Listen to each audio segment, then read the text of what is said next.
जिम्मेदार पुलिस को मानता हूं और पुलिस की गोली से मरे हैं वो मरे नहीं है, उनकी हत्या की गई है। उनकी हत्या की गई है ताकि पूरे देश का माहौल बिगाड़ा जा सके। अच्छा मौलाना साहब, अब तो तमाम सीसीटीवी आ गए हैं जिसमें महिलाओं को जेल भेजा गया है और सीसीटीवी में स्पष्ट दिख रही है पत्थरबाजी करते हुए। भाई, सिर्फ संभल की महिलाएं या संभल के बच्चे क्यों मार रहे हो, क्यों जेल भेज रहे हो?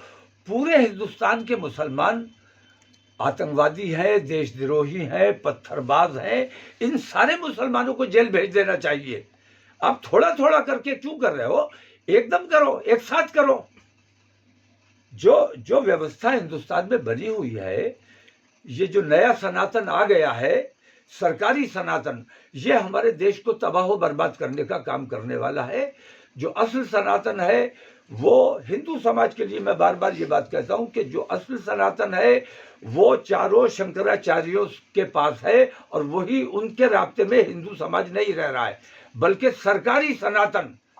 पहले का सनातन हमने देखा था, बचपन से देखते आए कि वो ये कहता था कि जीव हत्या पाप है।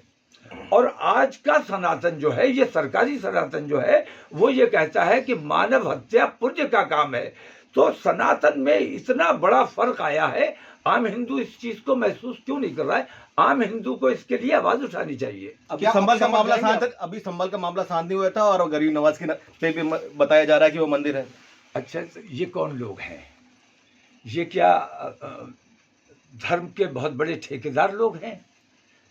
मैं ये कहता हूं कि प्लेसेस ऑफ वर्शिप एक्ट की मौजूदगी में ऐसी याचिकाएं जो भी आती हैं, वो याचिकाकर्ता पर पनिशमेंट होना चाहिए, उस पर जुर्माने लगाया जाना चाहिए। उल्टा ये हो रहा है कि ऐसी याचिकाएं कबूल भी की जा रही हैं और फिर उन पर ऑर्डर भी किया जा रहा है, तारीख भी डाली जा रही है। बाबा बागेश्वर जो ये न्याय है या अन्याय है, ये हमारे हिंदू समाज को देखना चाहिए। बाबा बागेश्वर ने हिंदुओं से अपील करी तो हिंदू ना बन के कट्टर हिंदू बने, तो क्या मतलब हुआ? नहीं, मैं कहता हूँ हिंदू को कट्टर हिंदू रहना चाहिए।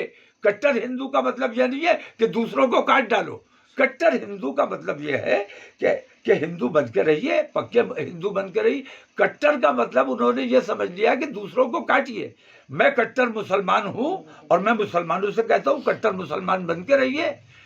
यही हिंदुस्तान की खूबसूरती है कि तमाम लोग अपने अपने मजहब के आज़ादी के साथ अमल कर सकें और किसी पर इस किस्म की कोई पाबंदी ना हो। बांग्लादेश में जो हालात हैं, अल्पसंख्यकों के संग में जो है इतनी हिंसा हो रही है, उस पर क्या कहेंगे?